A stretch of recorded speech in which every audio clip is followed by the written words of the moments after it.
radikal HTI, FPI, dan PKS untuk menghancurkan NKRI.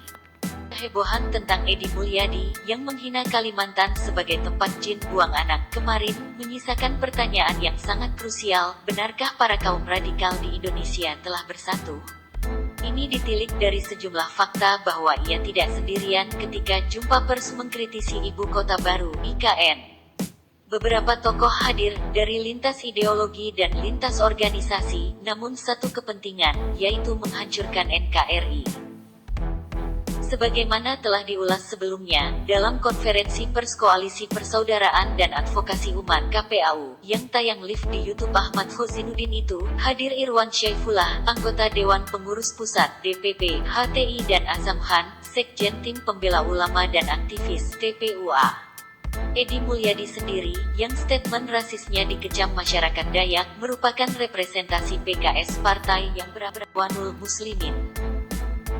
Artinya di situ lengkap, ada Khozinuddin dan Irwan mewakili HTI, ada Edi mewakili PKS. Keduanya sama-sama berasal dari kelompok transnasional radikal yang anti NKRI dan ingin mengganti Pancasila menjadi khilafah. Namun siapa menyangka bahwa koalisi tersebut juga melibatkan FPI, yakni simpatisannya? Apakah itu artinya HTI, FPI, dan PKS bersekongkol? Jawabannya jelas, mereka berkoalisi karena merasa menghadapi musuh yang sama, yaitu pemerintah. FPI dalam koalisi kaum radikal tersebut diwakili oleh sejumlah advokat dan pemerhati media sosial. Ini kemudian menambah daftar keterlibatan FPI dalam propaganda terorisme di Indonesia. Bahwa selain Munarman dan Laskar yang kini tengah dalam sorotan polisi, Laskar lainnya telah menjalin kerja sama lintas organisasi dan lintas ideologi, yakni dengan HTI dan PKS. Semakin jelaslah bahwa FPI juga andil dalam upaya menghancurkan NKRI. Koalisi terorisme. Bergabungnya beberapa aktor HTI, FPI, dan PKS dalam satu paguyuban yang mengklaim memperjuangkan keadilan demi Islam merupakan sinyal buruk. Mengapa demikian? Karena penyatuan kekuatan tersebut akan memperluas ekspansi propaganda mereka dengan mengaku jadi representasi Islam sepenuhnya. Pada saat yang sama, pihak rival mereka anggap anti-Islam dan penuh kefasikan kemunafikan dalam sistem taghut.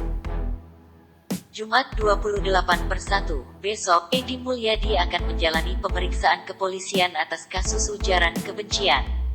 Namun apa yang terjadi? Koalisi HTI dan PKS kembali bermain narasi provokatif dan berhasil. Hari ini di Twitter tengah trending tagar tanda pagar 2022 Jokowi mundur yang isinya adalah memojokkan pemerintah sebagai pihak yang tidak adil. Sebagaimana yang sudah-sudah, playing victim mereka ialah, pemerintah hanya tegas pada umat Islam. Apakah dengan alasan tersebut mereka layak dilabelisasi sebagai koalisi terorisme? Jelas tidak, fakta yang sesungguhnya jauh lebih kompleks. Koalisi terorisme yang dimaksud di sini bertolok ukur dua hal. Pertama, bersatunya organisasi yang berbeda secara ideologi demi tujuan menghancurkan sebuah sistem pemerintahan. Rasanya mustahil HTI berteman dengan PKS. Keduanya juga sangat susah untuk mesra dengan FPI. Berasal dari genealogi yang berbeda membuat mereka memiliki politik kepentingannya masing-masing. Jika ketiganya berkoalisi, berarti keadaannya sedang mendesak urgen. Kedua, terlibatnya FPI, yang selama ini dikenal hanya sebagai golongan garis keras namun bukan teroris, dalam mendukung terorisme melalui maklumat dukungan mereka terhadap ISIS. Jadi sejak maklumat tersebut disusun 7 tahun lalu, sepak terjang FPI tidak hanya apa yang tampak di atas ring, seperti sweeping, demo, dan sejenisnya. Sepak terjang mereka juga berlangsung secara underground melalui pembaiatas pada kelompok ideologi awal mereka ke dalam agenda universal yang identik yang menggaransi masing-masing dari kepentingan mereka. Maka koalisi tersebut disebut sebagai koalisi terorisme dan menghancurkan NKRI sebagai cita-cita idealnya. Sekarang memang belum melakukan aksi teror, tetapi mereka akan segera melakukannya. Anehnya, dalam persoalan yang kompleks ini, pemerintah adem-adem saja. Pemerintah diam. Pemerintah baik melalui Densus 88 maupun BNPT hanya sigap dengan tindak pidana terorisme belaka. Padahal aksi teror hanyalah ujung gunung es. Sebelum teroris beraksi, mereka telah menyelesaikan banyak hal. Mereka telah melakukan koalisi, membentuk opini, dan membangun kesepahaman atas apa yang akan terjadi berikutnya.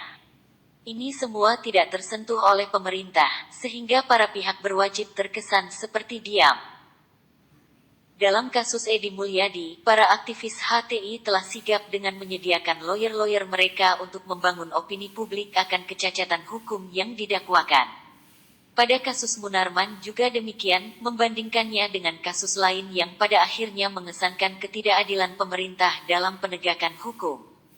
Semua polemik diseret untuk mencitrakan pemerintah sebagai otoritas yang zalim terhadap umat Islam. Di sini kemudian terjawab bahwa pemerintah sebenarnya tidak diam, namun kalah sigap dan kalah masif dalam merebut opini publik.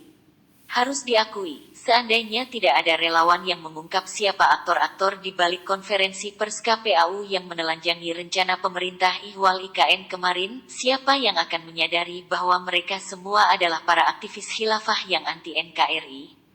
Koalisi mereka sangat halus dan sistematis.